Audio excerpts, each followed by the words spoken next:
అండి అందరూ బాగున్నారండి. మేమైతే చాలా బాగున్నాము. ఈరోజు అయితే నేను బీట్రూట్ ఎగ్ పొంగనాలు అయితే చేయబోతున్నానండి. సో ఇలా చేస్తే పిల్లలు కూడా చాలా ఇష్టంగా తింటారండి. అంటే మామూలుగా అయితే బీట్రూట్ పిల్లలు కొంచెం కర్రీగా ఇష్టపడరు. అలాగని జ్యూస్ రూపంలో ఇవ్వచ్చు, స్వీట్ రూపంలో ఇవ్వచ్చు. అలాగని అస్తమానం స్వీట్గా చేయలేము కదా.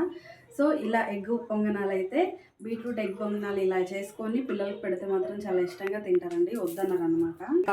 దానికి కావాల్సినవన్నీ రెడీగా అయితే పెట్టుకున్నానండి. ఇంకో 4 గుడ్లు, ఇంకా గరం మసాలా, ఒక ఉల్లిపాయ సన్నగా తరిగి పెట్టుకున్నా. అలాగే ముందు మెయిన్ బీట్రూట్ చిన్న చిన్న ముక్కలుగా ఇలా కట్ చేసుకున్నానండి. అలాగే కొత్తిమీర. ఇప్పుడు ఇవన్నీ అయితే చక్కగా ముందుగా మనం గిన్నెలోకి అయితే వేసేసుకుందామండి. కొత్తిమీర, ఎగ్స్ ఇప్పుడు చాలా చక్కగా ఇష్టంగా అయితే తింటారండి పిల్లలైతే. ఇలాగా రుచికి సరిపడా ఉప్పండి, అలాగే కారం,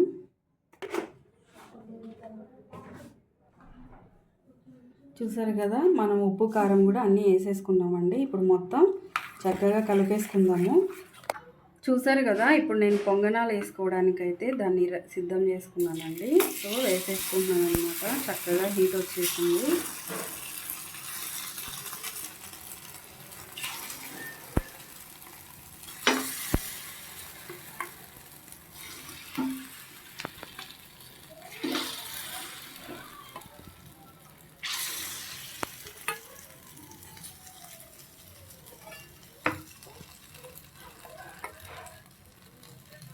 సరే చూసారు కదా ఇలాగైతే తిప్పేసుకోవాలండి. చూసుకొని చక్కగా చాలా ఈజీగా అయితే వచ్చేస్తుంది అనమాట. ఒక్కొక్కటి ఇలా తిప్పేసుకొని చక్కగా అటు సైడ్ కూడా మంచిగా కావనివ్వాలన్నమాట. చూసారు కదా బీట్రూట్ ఎగ్ పొంగనాలు అయితే రెడీ అయిపోయినాయండి. ఇంకా తీసేసుకుందాం ఇలాగా. సో ఇంతేనండి. ఈ విధంగా చేసుకుంటే చాలా అంటే చాలా మంచి టేస్ట్ అయితే వస్తుంది అనమాట.